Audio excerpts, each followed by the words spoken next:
बिस्मिल्लाहिर्रहमानिर्रहीम, अस्सलाम वालेकुम। मैं हूं तैयब हनीफ और आप देख रहे हैं मेरा यूट्यूब चैनल। दोस्तों, सबसे बड़ी और सबसे इंपॉर्टेंट खबर आपके साथ इस वक्त मैं शेयर कर रहा हूं और आपने एक कैंपेन का हिस्सा बनना है, वो भी आगे चलकर मैं आपको बताऊंगा। हमास जंगजू ने 10 से जायद जो इजरायली जासूस थे उनको रफा में पकड़ लिया है। ये एक जबरदस्त किस्म का ऑपरेशन था जिसके नतीजे में इजराइल का टॉप जो कमांडर है वो भी पकड़ा गया है। उसको गिरफ्तार करने की खबरें जो हैं वो चल रही हैं। रफा ऑपरेशन ने कैसे इजरायली प्राइम मिनिस्टर नेतन्याहू को मरवा दिया है और ये एक छोटी सी गलती थी जो इजराइल कर बैठा है और इसके बड़े संगीन नताइज पूरे मिडल ईस्ट को भी भुगतना पड़ेंगे और स्पेशली इजराइल जो है वो यहां पर बुरे तरीके से फंस चुका है। इसकी मुकम्मल डिटेल आपके साथ शेयर करेंगे और आपको बताएंगे ये लोग कैसे पकड़े गए हैं। उससे पहले आप मेरे चैनल को सब्सक्राइब कर लें, बेल आइकन को प्रेस कर लें। और इस वक्त पूरी दुनिया में एक ट्रेंड चल रहा है और उस ट्रेंड का नाम है फौरी जंग बंदी। फौरी जंग बंदी, आपने हैशटैग फौरी जंग बंदी जाकर कमेंट बॉक्स में लिखना है और इस तरह से आप भी इस कैंपेन का हिस्सा बन जाएंगे। और ये कैंपेन पाकिस्तान की फेमस अदाकारा हानिया आमन ने स्टार्ट की है और पूरी दुनिया में इस वक्त ये ट्रेंड भी कर रही है। सभी जितने भी सेलिब्रिटीज हैं दुनिया की वो यही ट्रेंड चला रही हैं। इंडियन फेमस जो अदाकार हैं वो भी अब इसमें शामिल हो गए हैं। पाकिस्तान की ड्रामा इंडस्ट्री के, फिल्म इंडस्ट्री के, फैशन इंडस्ट्री के लोग अब हैशटैग फौरी जंग बंदी का मुतालबा जो है ये कर रहे हैं। ये हैशटैग्स जो हैं वो चला रहे हैं। ज़रूरी नहीं है कि आप भी मेरी तरह आकर वीडियोस बनाएं, आप सिर्फ फौरी जंग बंदी हैशटैग जो है वो लिख कर इस कैंपेन का हिस्सा जो है वो बन सकते हैं। ज़रूर जो है वो आपने इसका हिस्सा बनना है। अब बात करते हैं रफ़ा में अक़वाम मुत्तहिदा की जो गाड़ी थी उसके ऊपर इजराइल की जो एजेंसी है उसने फायरिंग की है और शेलिंग की है। ये बड़ा अफसोसनाक वाक़या है। इजराइल इस वक्त दुनिया में अमेरिका, यूरोप, चाइना, रशिया किसी की कोई बात नहीं मान रहा और यहाँ पर इजराइल का जो इंटेलिजेंस फेलियर हुआ है वो मैं आपके साथ शेयर करूँगा। रफ़ा का इलाका हर वीडियो में आपको बताता हूं, फिर एक दफा आपको बता रहा हूं।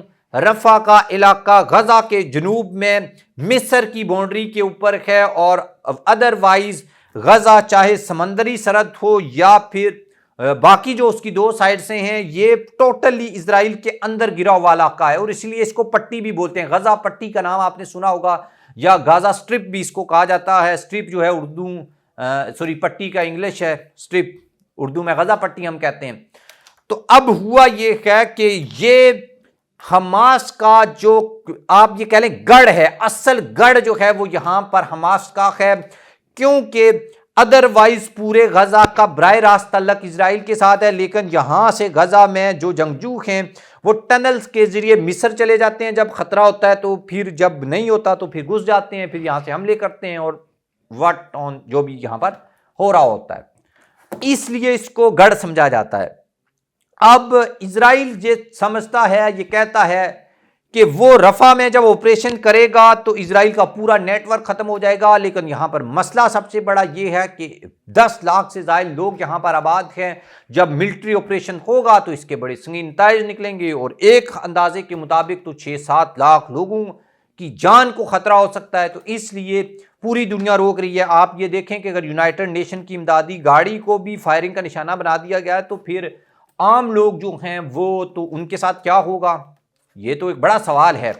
लेकिन यहां पर जंग करने से पहले, अपनी फौजें दाखिल करने से पहले इजराइल ने कुछ जासूस छोड़े थे यहां पर कि वो जाएं और यहां पर जाकर जासूसी करके आएं कि किस तरीके से मामलात हैं, हमास की पावर कितनी है, क्योंकि यहां से बहुत बड़ा रिस्पॉन्स भी आना है हमास का, क्योंकि गढ़ है।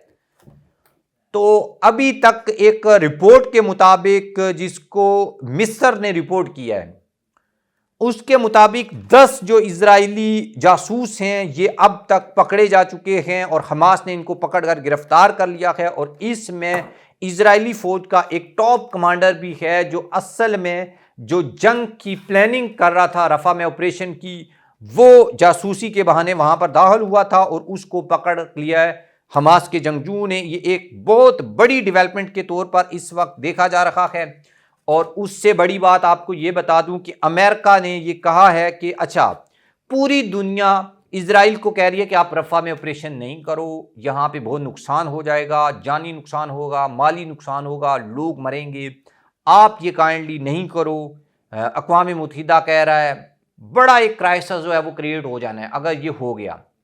और यमन के जो हूतीज़ हैं उन्होंने भी वार्न किया है, मिडल ईस्ट के जो कंट्रीज़ हैं वो भी वार्न कर रहे हैं। इवन ये कि मिस्र ने ये बोला कि अगर रफा ऑपरेशन हुआ तो वो पीस ट्रीटी जो है इजराइल के साथ वो ख़त्म कर देंगे, लेकिन इजराइल बिल्कुल है कि नाम बाज ही नहीं आ रहा। नेतन्याहू ने ये कह दिया कि हम नाखनों से लड़ लेंगे, रोने लग गया जब उसे ये कहा गया कि यूरोप और अमेरिका जो इजराइल को वेपन्स दे रहे थे तो उन्होंने बोला कि हम आप बंद कर देंगे कि तुमने ये काम किया। तो उसने ये बोला कि ठीक है, आपने नहीं देना असला तो नहीं दो, हम खुद ही लड़ लेंगे, हम नाखनों से लड़ लेंगे, लेकिन रफा में ऑपरेशन करेंगे, हमास को छोड़ेंगे नहीं। अब अमेरिकन जो खुफिया एजेंसी है CIA, डेफिनेटली उसकी रिपोर्ट होगी तो फिर जो अमेरिकन एक्सटर्नल अफेयर्स के मिनिस्टर हैं, स्टेट डिपार्टमेंट भी उसको कहा जाता है, एंटोनी ब्लिंकन, उन्होंने एक स्टेटमेंट दी है जिसमें उन्होंने ये कहा है कि रफा में इजरायली हमले हमास का खात्मा नहीं कर सकते। इसका मतलब यह है कि हमास एक बहुत बड़ी ताकत है और इस ताकत से लड़ा नहीं जा सकता, तो इसी वजह से अगर हमला कर भी लो तो आप नहीं खत्म कर सकोगे। तो ये अब इजराइल के लिए बड़ा शॉकिंग है। इजराइल समझ रहा था कि वो ये ऑपरेशन करके, वो ये सब कुछ करके कोई बड़ी कामयाबी हासिल करके हमास को सफ़ाए हस्ती से मिटा देगा, लेकिन ऐसा नहीं हो रहा। अगेन ये बता रहा हूं कि ऐसा नहीं हो रहा। और ये सिर्फ अमेरिका की रिपोर्ट नहीं है, चाइना भी यही रिपोर्ट दे चुका है, रशिया भी यही रिपोर्ट दे चुका है, सऊदी इंटेलिजेंस भी यही रिपोर्ट दे चुकी है कि ये हमास को ख़त्म नहीं कर सकता इजराइल, बेशक उल्टा लटक जाए। तो ये इतनी बड़ी दुश्मनी लेने के बाद अगर हमास को ख़त्म करने के ख्वाब देखने वाले नेतन्याहू के लिए ये सरप्राइजिंग इसलिए है कि अगर आप कर भी लो तो आप कुछ नहीं कर सकते। तो ये एक बड़ी ख़तरनाक चीज़ थी जो मैंने आपके सामने वीडियो में रख दी है और आपको बताया है। मज़ीद जो है वो अपडेट्स के लिए आप हमारे चैनल को सब्सक्राइब कर लें। और सबसे इम्पॉर्टेंट चीज़ अगेन रिपीट करूँगा, वीडियोज़ में अक्सर ये मैं रिपीट किया करूँगा और आपने इसके ऊपर अमल करना है। फौरी जंग बंदी जो हैशटैग है ये आपने चलाना है, कमेंट बॉक्स में जाकर लिखना है और जितना ज़्यादा लिखेंगे आप उसका उतना ज़्यादा इम्पैक्ट होगा। वीडियोस जो हैं ये पूरी दुनिया में देखी जाती हैं, यूरोप और अमेरिका में इन हैशटैग्स ने बहुत कमाल किया है। और जब हर फेमस पर्सनैलिटी इसके ऊपर कमेंट करके इस कैंपेन का हिस्सा बन रही है तो आप क्यों नहीं बनेंगे। आप जो वीडियोस हमारी देखते हैं और अक्सर बहुत अच्छे कमेंट्स लिखते हैं आप वीडियोस में जाकर और आप सपोर्ट करते हैं फ़लस्तीन के मज़लूम मुसलमानों को, तो वाई नॉट आप कमेंट्स करके ये लिख के दें, कमेंट्स करें ताकि दुनिया में ये आवाज़ आपकी पहुंच सके कि पूरी दुनिया जो है वो जंग बंदी का मुतालबा कर रही है और इजराइल इसको नहीं कर रहा और इसके नतीजे भी जो है वो आपके सामने आ रहे हैं। आप इसके बारे में लिखिएगा। अल्लाह हाफ़िज़।